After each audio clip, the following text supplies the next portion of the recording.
Hi friends, தமிழ்நாட்டில் மட்டும் இல்லாமல் கர்நாடகாலையும் நம்ம ஏகே ஃபேன்ஸ் செம்மையான சம்பவம் பண்ணியிருக்காங்க. கர்நாடகாவில் உள்ள தியேட்டரில் செம்ம பிரம்மாண்டமான ஒரு கட் அவுட் ரெடி பண்ணி வச்சு மாசா ஓப்பன் பண்ணியிருக்காங்க. வலிமை படத்துக்கும் சரி, நேர்கொண்ட பார்வை படத்துக்கும் சரி, அண்ட் விஸ்வாசம் படத்துக்கும் சரி, கர்நாடகாவில் நம்ம தல ரசிகர்கள் தல படத்துக்கு மிகப்பெரிய வெல்கம் பண்ணுவாங்க.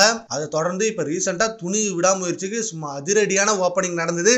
இப்போ இந்த படத்தெல்லாம் தாண்டி குட் பேட் அக்லி படத்துக்கு வேர்ல்டு ஃபுல்லாக செம்ம ஹைப்போட எதிர்பார்த்துட்டு இருக்காங்க ஃபேன்ஸ். அதனாலே இந்த படத்துக்கு நிறைய ஓப்பனிங் கிடைக்கும் அண்ட் நிறைய ரெக்கார்டு வைக்க போது, நிறைய கட் அவுட் பேனர் அப்படின்னு ஏகப்பட்ட செலிப்ரேஷன் மாசா நடந்துட்டு இருக்கு. இப்போ கொஞ்ச நாளா கர்நாடகாவில் சும்மா ஏகே ரசிகர்கள் அதிர விட்டுட்டு இருக்காங்க. கண்டிப்பா இந்த ஹைப்புக்கு ஃபர்ஸ்ட் டே கலெக்ஷன் மிகப்பெரிய ரெக்கார்டா இருக்கும். அந்த மிகப்பெரிய நம்பர் 1 இனிமே எந்த படத்தாலும் வைக்க முடியாது அப்படின்னு தியேட்டர் சங்க உரிமையாளரே சொல்லியிருந்தாரு. நிறைய தியேட்டர் ஓனர்ஸ் இந்த படத்துக்கு மிகப்பெரிய வெயிட்டிங்ல தான் இருக்காங்க. ஏன்னா ஒரு மாசத்துக்கு முன்னாடியே குட் பேட் அக்லி படத்தோட போஸ்டரை அவங்க தியேட்டர்ல ஒட்ட ஆரம்பிச்சிட்டாங்க. கர்நாடகாவில் இருக்க ஏகப்பட்ட தியேட்டர்ல இன்னும் பிரம்மாண்டமான கட் அவுட் வச்சிருக்காங்க. அண்ட் இன்னைக்கு ஈவினிங்குள்ள அந்த செலிப்ரேஷன் வீடியோ எல்லாம் சோஷியல் மீடியால செம்ம ட்ரெண்டிங் ஆக போகுது. அதை பார்த்து நம்ம ஏகே ரசிகர்கள் இன்னும் வேற லெவல் செலிப்ரேஷன் பண்ண போறாங்க. ஃப்ரெண்ட்ஸ், கர்நாடகா தியேட்டர்ல நம்ம குட் பேட் அக்லி படத்துக்கு மிகப்பெரிய பிரம்மாண்டமான கட் அவுட் வச்சிருக்காங்க. அதை பத்தி உங்க ஒப்பீனியனை நம்ம கமெண்ட் பாக்ஸ்ல கமெண்ட் பண்ணுங்க. Thank you friends.